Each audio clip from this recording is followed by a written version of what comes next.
Hello everyone, welcome to my channel. आज के इस वीडियो लेसन में हम पढ़ने जा रहे हैं इंडियन क्लासिफिकेशन ऑफ सॉइल के बारे में, यानी हमारी इंडिया में सॉइल को कौन कौन सी डिफरेंट कैटेगरीज में क्लासीफाई किया जाता है।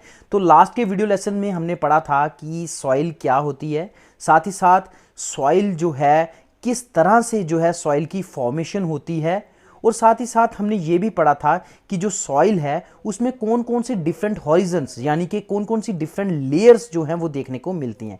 आज के इस वीडियो लेसन में हम पढ़ने जा रहे हैं इंडियन क्लासिफिकेशन ऑफ सॉइल, यानी सॉइल को इंडिया में कौन कौन सी डिफरेंट टाइप्स में क्लासीफाई किया जाता है। तो सबसे पहले हम बात करें कि जैसा कि हम जानते हैं कि इंडिया एक बहुत बड़ी कंट्री है और जिसमें अलग अलग तरह के relief features, climates, landforms, vegetations वगैरह देखने को मिलती हैं, और इतने सारे डिफरेंट फैक्टर्स के होने की वजह से हमारी इंडिया में अलग अलग सॉइल की टाइप्स जो हैं वो भी देखने को मिलती हैं। बात करें सॉइल की क्लासिफिकेशन की, तो एंशिएंट टाइम्स से जो है हमारे सॉइल की क्लासिफिकेशन होती चली आ रही है, और एंशिएंट टाइम्स में जो है सॉइल को 2 डिफरेंट टाइप्स में बांटा गया था। एक था उर्वरा और दूसरा था उसारा, और ये जो क्लासिफिकेशन थी ये होली सोली फर्टिलिटी के ऊपर डिपेंड थी, यानी कि जो सॉइल फर्टाइल थी उसे उर्वरा कहा गया, और जो सॉइल फर्टाइल नहीं थी यानी जिस पे अच्छी क्रॉप नहीं हो पाती थी उसे उसारा कहा गया। तो अब बात करते हैं मॉडर्न पीरियड की, यानी प्रेजेंट टाइम में सॉइल को किस तरह से क्लासीफाई किया जाता है। तो प्रेजेंट टाइम्स में जो है सॉइल को क्लासीफाई करने के लिए बहुत सारे फैक्टर्स को देखा जाता है, जैसे कि टेक्सचर हो गया, कलर हो गया, पेरेंट मटेरियल हो गया, यानी कि किस मटेरियल से यानी किस तरह के रॉक से सॉइल बनी है, और साथ ही साथ कॉम्पोजिशन देखी जाती है सॉइल की जब भी हम उसको क्लासीफाई करते हैं। अब बात करते हैं सॉइल सर्वे ऑफ इंडिया। ये एक ऐसी ऑर्गेनाइजेशन है जो कि 1956 में बनी थी, और इसने हमारी सॉइल के ऊपर काफ़ी सारी स्टडीज़ की और उसके बहुत सारे कैरेक्टरिस्टिक्स को डिफाइन किया। जो है national bureau of soil survey and land use planning, ये एक इंस्टीट्यूट है जो हमारे Indian council of agricultural research के अंडर आता है, और इसने भी हमारी सॉइल को बहुत ज़्यादा स्टडी किया, काफ़ी एक्सटेंसिव स्टडीज़ की हैं, जिसकी बेसिस पे जो है हमारी सॉइल को क्लासीफाई किया गया है। अब बात करते हैं कि सॉइल की डिफरेंट टाइप्स क्या होती हैं। ये जो क्लासिफिकेशन है ये on the basis of genesis, यानी किस तरह से सॉइल बनी है, क्या कलर है सॉइल का, क्या उसकी कॉम्पोजिशन है और क्या लोकेशन है, उसके बेसिस पे जो है सॉइल को जो है डिफरेंट टाइप्स में डिवाइड किया जाता है। Alluvial soil, black soil, red and yellow soil, laterite soil, arid soil, और जिसे हम डेजर्ट सॉइल भी कहते हैं, सलाइन सॉइल है, और साथ ही साथ पीटी सॉइल है। उसके बाद हम बात करें फॉरेस्ट सॉइल है। तो ये सब 8 मेजर टाइप्स की जो है वो सॉइल जो है वो हमारे इंडिया में देखने को मिलती हैं, और अब हम इन सभी टाइप्स को एक एक करके पढ़ेंगे। सबसे पहले हम बात करते हैं एलुवियल सॉइल की। तो ये जो एलुवियल सॉइल है ये हमारे most of the Indian territory में जो है एलुवियल सॉइल देखने को मिलती है। 42 to 45% जो एरिया है वो एलुवियल सॉइल से कवर्ड होता है। ठीक, तो ये जो एलुवियल सॉइल है ये मेनली डिपोजिशनल सॉइल है। आप सबसे पहले ये देखिए कि ये आप इस मैप में देखिए कि ये जो एरिया है, ये जो लाइट ब्लू, स्काई ब्लू कह सकते हैं आप इसको, ये जो एरिया है इस एरिया में जो है देखने को मिल रही है, और आपको पता है ये जो नॉर्दर्न रिवर्स हैं वो इस एरिया में देखने को मिलती हैं। तो आपको पता है कि ये जो हमारी रिवर्स हैं ये जो है डिपोजिट करती हैं सॉइल्स को, है ना, ऊपर से run off as a run off जो है सॉइल को लाती हैं, और जो सॉइल है यहाँ पे इनकी वजह से डिपोजिट होती है। इनकी कैरेक्टरिस्टिक्स की बात करें तो ये जो लाइट ग्रे से ऐश ग्रे कलर होता है, मेनली जो है इनके ये जो कलर है ये इनकी डेप्थ ऑफ डिपोजिशन की बेसिस पे होता है, और इनके मटेरियल कौन सा है, किस तरह का टेक्सचर है मटेरियल का, उसके बेसिस पे जो है ये कलर देखने को हमें मिलता है। उसके बाद बात करें तो ये जो है सैंडी लोम टू क्ले लोम हो सकती है, क्योंकि इसमें सैंडी लोम टू क्ले, जैसे कि मैंने आपको बताया, जिसमें जो डोमिनेंट पार्ट होगा उसका हम नाम जो है सॉइल को दे देंगे। सैंडी लोम की बात करें तो इसमें सैंड प्लस लोम होगा, है ना। उसके बाद क्ले करें तो क्ले जो है इसमें डोमिनेंट कंपोनेंट होगा। अब ये जो सॉइल्स होती हैं ये जो है ये पोटेशियम में रिच होती हैं, और इनमें फॉस्फोरिक एसिड, नाइट्रोजन और ऑर्गेनिक मैटर जो है वो जो है पुअर होता है, देखने को कम मिलता है। एलुवियल सॉइल जो है वो इंडो गैंगटिक प्लेन में देखने को मिलती है। इंडो गैंगटिक प्लेन आपको पता है गंगा यहाँ से होती हुई गई है, और सतलुज जो नदी है यहाँ से गई है।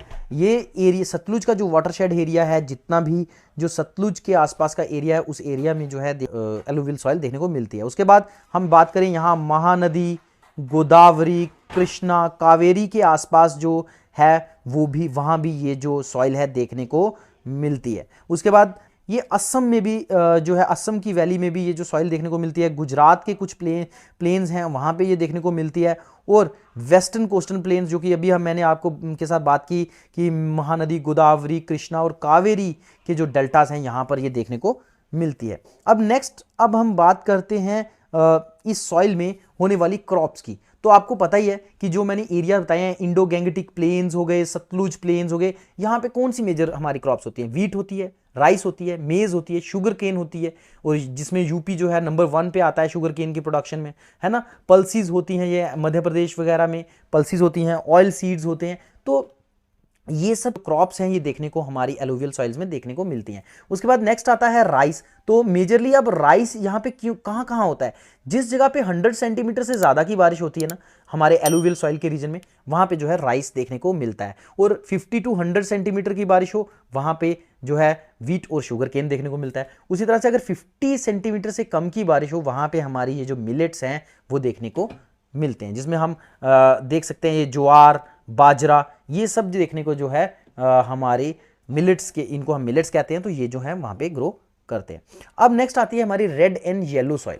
तो ये पहले आपको ये ध्यान रखना कि ये एक एंशिएंट सॉइल्स होती हैं, यानी काफ़ी पुराने समय से बनी हुई हैं। और ये किस लिए हुई हैं? Due to weathering of crystalline and metamorphic rocks. और जैसा कि फॉर एग्जांपल हम बात करें ग्रेनाइट्स हो गया, नीस हो गया, तो इन सब रॉक्स की जो जब वेदरिंग हुई हमारे लॉन्ग टर्म में, जो हमारी हिस्ट्री में एंशिएंट टाइम्स में वेदरिंग हुई, इसकी वजह से ये जो रेड एंड येलो सॉइल्स जो हैं बनी है। अब बात करें इनका रेड कलर होता क्यों है? ये इसलिए होता है क्योंकि ये जिन रॉक से बनी होती हैं उनके अंदर, जैसे कि मैंने आपको कहा क्रिस्टलाइन और मेटामॉर्फिक रॉक से ये बनी है, और इनके अंदर जो है आयरन कंटेंट बहुत ज़्यादा होता है। तो ये ऑब्वियस सी बात है, हमारे ये पेरेंट रॉक्स के ही कैरेक्टरिस्टिक्स काफ़ी सारे ये एक्वायर करेगी, है ना। तो इसके जो पेरेंट रॉक्स हैं वो है मेटामॉर्फिक रॉक्स और क्रिस्टलाइन रॉक्स, जो कि जिनमें आयरन की कंटेंट ज़्यादा होता है। इसलिए जो हमारी रेड एंड येलो सॉइल है, इसमें भी आयरन कंटेंट बहुत ज़्यादा होता है।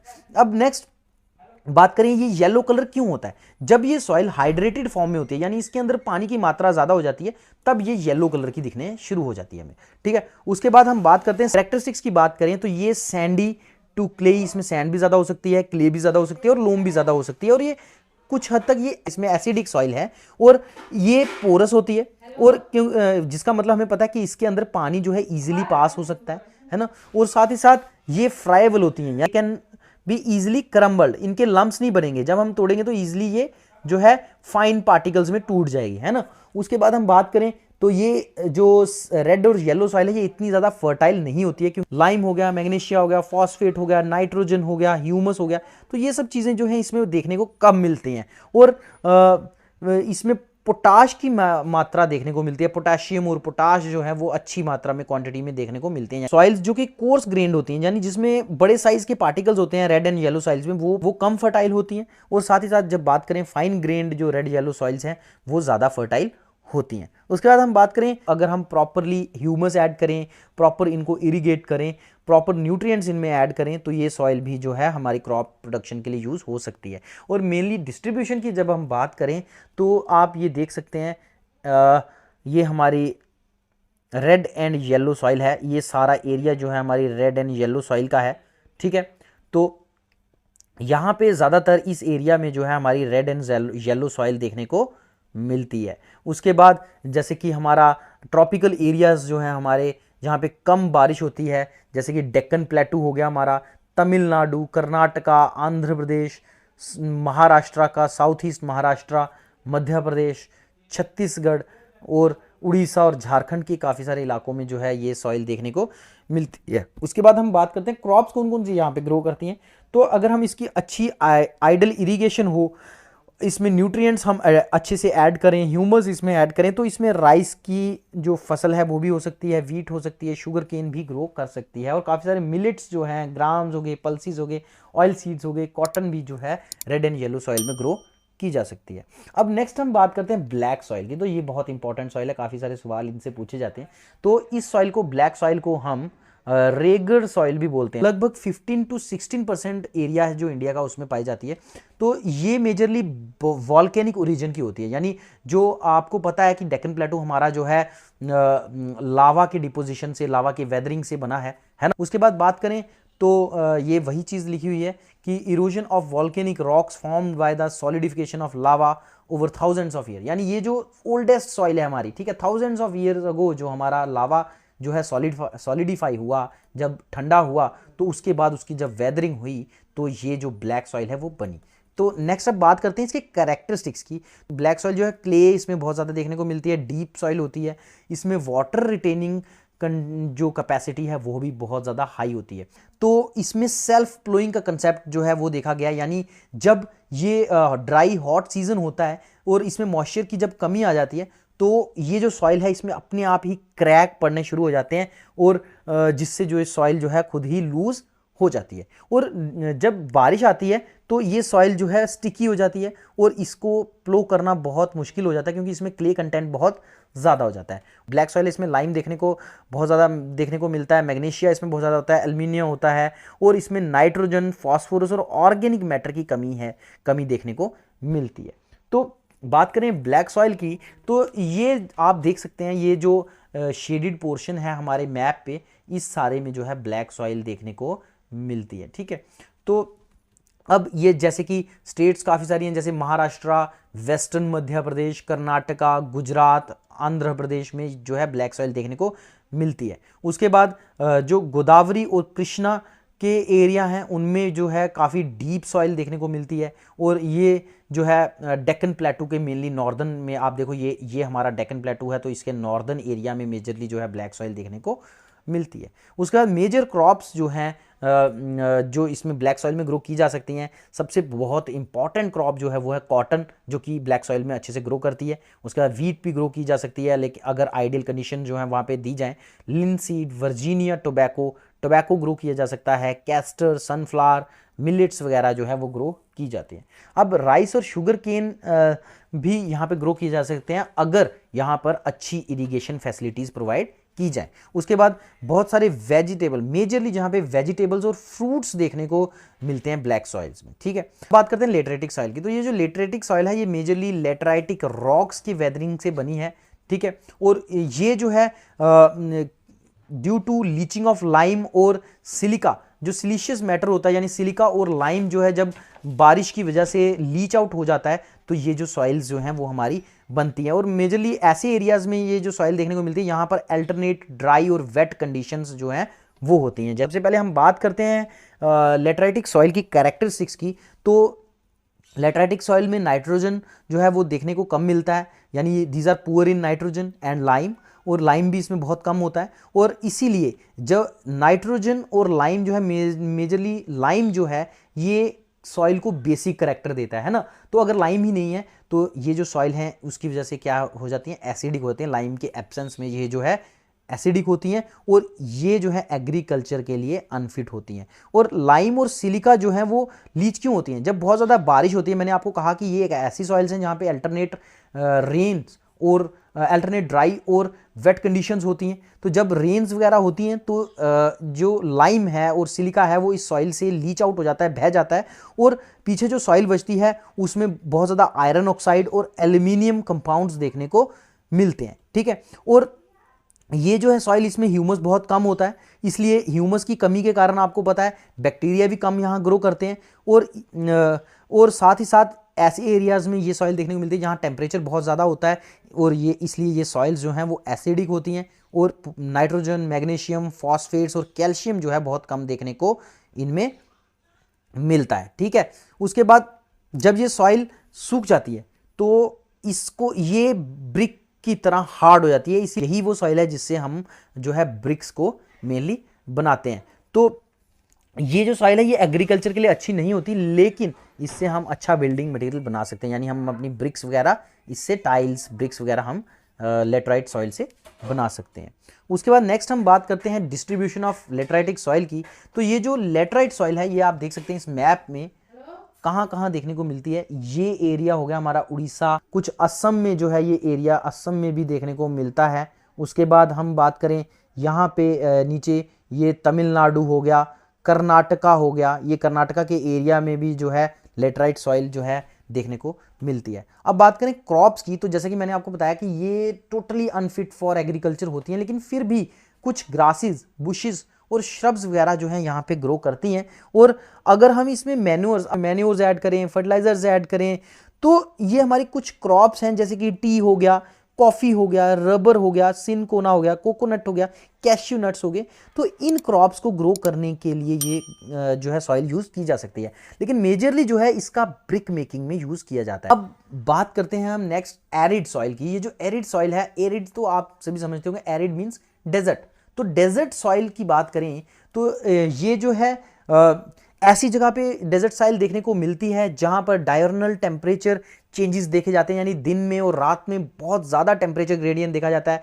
जैसे कि हमें पता है कि डेजर्ट्स में क्या होता है, दिन में बहुत ज़्यादा टेम्परेचर हो जाता है और रात को बहुत ज़्यादा कोल्ड टेम्परेचर हो जाता है, ठंडा टेम्परेचर हो जाता है। तो ये ऐसे एरिया में जो है एरिड सॉइल्स देखने को मिलती हैं। ये जो विंड है वो भी कहीं ना कहीं एरिड सॉइल्स के बनाने में मदद करती है, जिससे जैसे कि आपने पढ़ा ही होगा कि ये रॉक्स को जो है वेदर करने में, छोटे छोटे पीसीज में तोड़ने में जो है विंड बहुत इंपॉर्टेंट रोल प्ले करती है।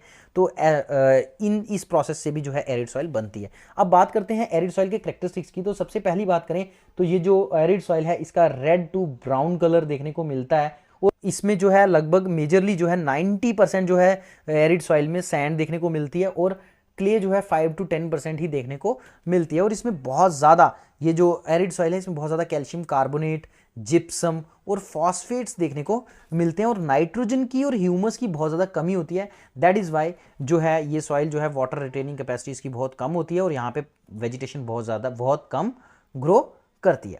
उसके बाद ये जो सॉइल है ये सैंडी और ये सलाइन सॉइल होती है, क्योंकि इसमें कैल्शियम कार्बोनेट बहुत ज़्यादा होते हैं। उसके बाद कुछ प्लेसेस में जो है इतना ज़्यादा सॉल्ट कंटेंट होता है कि यहाँ से जो है सॉल्ट भी जो है लोग जो है प्रोड्यूस करते हैं। अब बात करें ये जो एरिड सॉइल है इसके लोअर हॉरिजन्स की, यानी मैंने आपको लास्ट की वीडियो में बताया था कि लेयर्स होती हैं, तो जो लोअर लेयर्स होती हैं, नीचे वाली लेयर्स होती हैं, वहाँ पे क्या होता है, बहुत सारे कंकर देखने को मिलते हैं।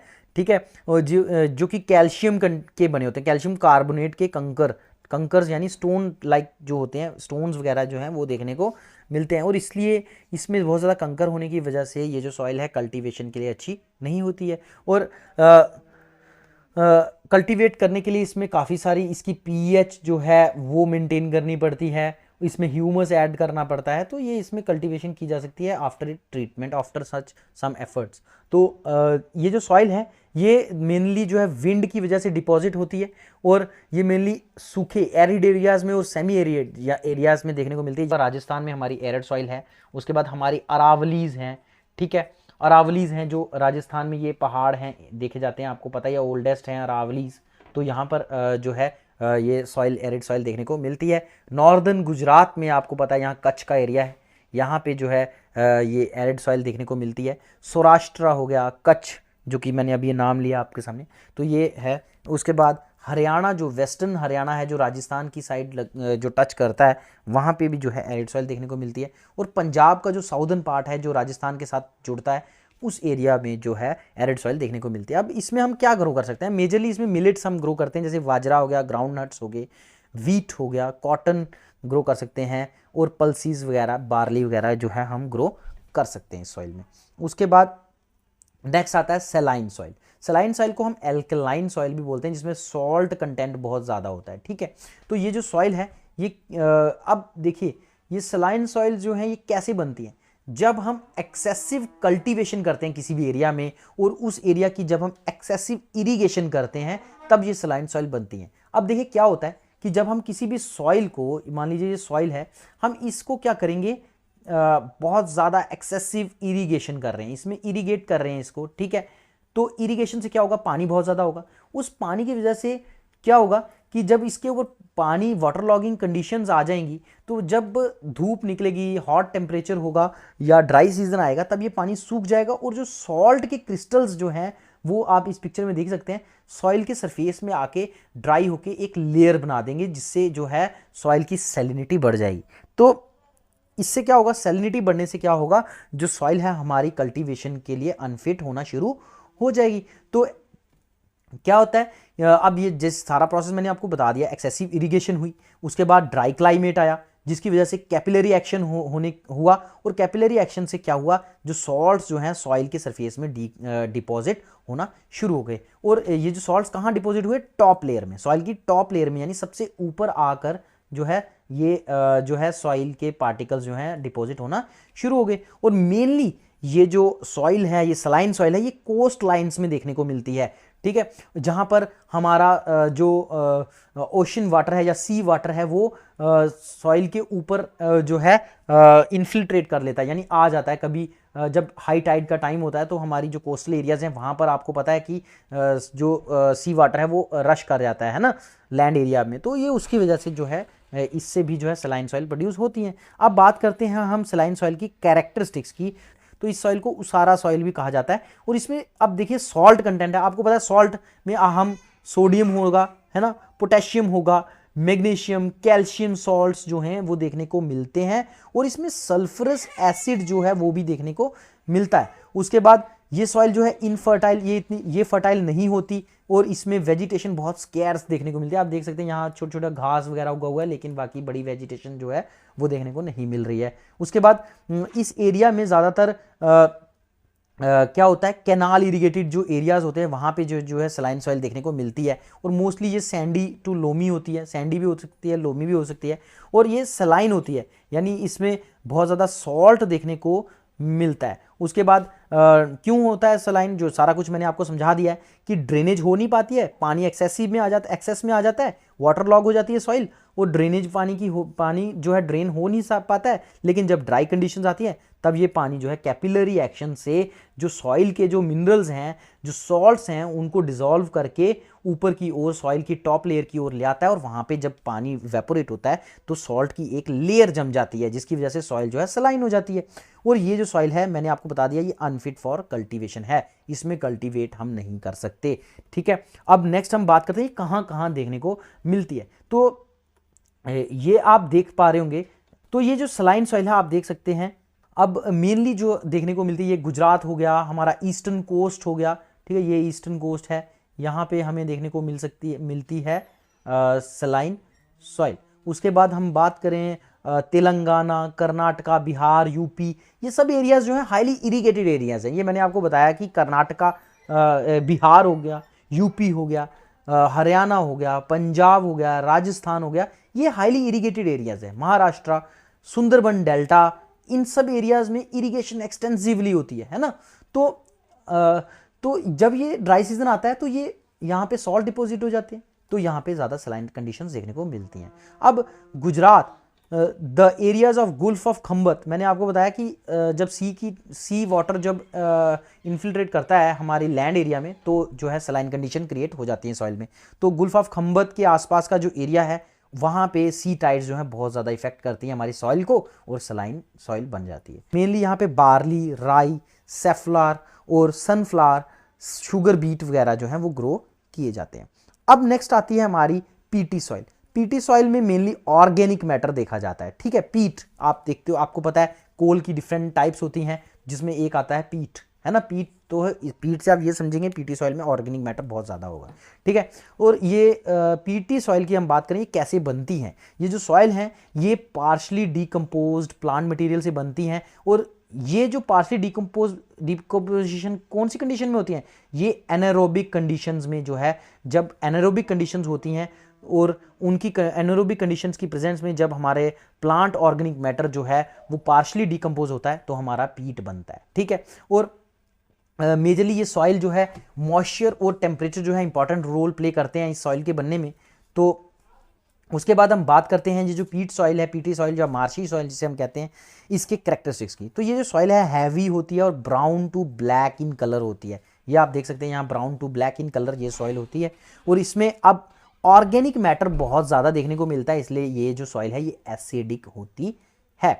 उसके बाद काफ़ी सारी जगह में ये सॉइल्स एल्कलाइन भी हो सकती हैं, ठीक है। और ऑर्गेनिक मैटर जो है इसमें 40 to 50%, अब देखिए कितना ज़्यादा high content of organic matter है, इसलिए इसे पीटी सॉइल कहा जाता है। 40 to 50% जो है ऑर्गेनिक मैटर जो है इसमें देखने को मिलता है। अब ये जो सॉइल है अब ऑर्गेनिक मैटर ज़्यादा देखने को मिलेगा तो ऑर्गेनिक मैटर ही तो ह्यूमस होता है, तो इसमें बहुत ज़्यादा ह्यूमस देखने को मिलता है। और इसमें क्ले भी बहुत ज़्यादा देखने को मिलती है और सॉल्ट कंटेंट बहुत कम देखने को मिलता है, इसलिए ये सॉइल जो है एसिडिक होती है। ठीक है, इस सॉइल को जो है कोट्टायम और अल्पुजा डिस्ट्रिक्ट है जो केरला की, वहाँ पे इस सॉइल को कारी सॉइल भी कहा जाता है। अब नेक्स्ट हम बात करते हैं पीटी सॉइल की डिस्ट्रीब्यूशन की। तो ये जो सॉइल है ये मेनली ऐसे एरियाज़ में, पीटी सॉइल ऐसे एरियाज़ में मिलती है जहाँ पे हैवी रेनफॉल होता है। अब और जहाँ बहुत ज़्यादा है, अब ऑब्वियसली बात है जहाँ हैवी रेनफॉल होगा वहाँ हाई ह्यूमिडिटी होगी। तो जिस एरिया में हैवी रेनफॉल और हाई ह्यूमिडिटी है उस एरिया में हमारी पीटी सॉइल देखने को मिलती है। अब बात करते हैं ये कहाँ कहाँ देखने को मिलती है ये सॉइल। बिहार हो गया, उत्तराखंड हो गया, और बिहार, उत्तराखंड और कोस्टल एरियाज जैसे कि वेस्ट बंगाल हो गया, हमारा सुंदरबंस में हो गए, उड़ीसा हो गया, यहाँ पे बहुत ज़्यादा जो है रेनफॉल होती है, तो इसलिए इस एरिया में जो है पीटी सॉइल देखने को मिलती है। अब ये पीटी सॉइल के यूजेस क्या हैं, तो मोस्ट ऑफ द टाइम देखो ये जो पीटी सॉइल है ना, यहाँ पे हैवी रेनफॉल होती है, जिसकी वजह से मोस्ट ऑफ द टाइम जो है ये जो सॉइल है ये वाटर में सबमर्ज रहती है। लेकिन जब बारिश का सीजन खत्म होता है उस टाइम जब यहाँ पे मॉइस्चर कंटेंट, वाटर कंटेंट थोड़ा कम हो जाता है, तो राइस और व्हीट को जो है वो उगाया जा सकता है इस एरिया में। समर सीजन में जब बारिशें कम होती हैं और जो ड्राई सीजन थोड़ा आता है, पानी थोड़ा कम हो जाता है इस सॉइल में, तो तब जो है इसमें राइस और व्हीट जो है उगाया जा सकता है। उसके बाद मेनली जो है रेनी सीजन में ये जो सॉइल है ये एग्रीकल्चर के लिए फिट नहीं होती, जहाँ पे एग्रीकल्चर कम देखने को मिलता है। नेक्स्ट हमारी सॉइल आती है, 8th सॉइल जो है वो है हमारी फॉरेस्ट सॉइल। तो ये जो फॉरेस्ट सॉइल है इसे हम माउंटेन सॉइल भी कहते हैं। तो ये जो फॉरेस्ट सॉइल है मेनली ये जो है माउंटेनस एरिया में देखने को मिलती है, क्योंकि ये जो सॉइल है ये थिन लेयर होती है, ठीक है, और हिट्रोजिनस यानी इसमें बहुत अलग अलग तरह के कंपोनेंट्स देखने को मिलते हैं। उसके बाद ये जो सॉइल है मेनली क्लाइमेट और वेजिटेशन और माइक्रो ऑर्गेनिज्म जो है बहुत इंपॉर्टेंट रोल प्ले करते हैं फॉरेस्ट सॉइल को बनने में। और ये जो सॉइल है ये जो है जो बहुत थोड़े थोड़े एरियाज में ही जो है इनमें बहुत ज़्यादा डिफरेंस जो है देखने को मिलता है। तो ये सॉइल्स हैं इनमें ह्यूमस बहुत ज़्यादा देखने को मिलता है, लेकिन इसमें पोटाश, फास्फोरस और लाइम जो है बहुत कम देखने को मिलता है। ये जो सॉइल है ये मेनली लूमी होती है, सिल्टी होती है, इसमें सिल्ट बहुत ज़्यादा देखने को मिलता है और ये ज़्यादातर वैली साइड्स में देखने को मिलती है। और काफ़ी सारे जो स्नो बाउंड एरियाज़ हैं जो हमारे हिमालयाज़ हैं, तो वहाँ पर ये जो सॉइल है एसिडिक नेचर की होती है, क्योंकि इनमें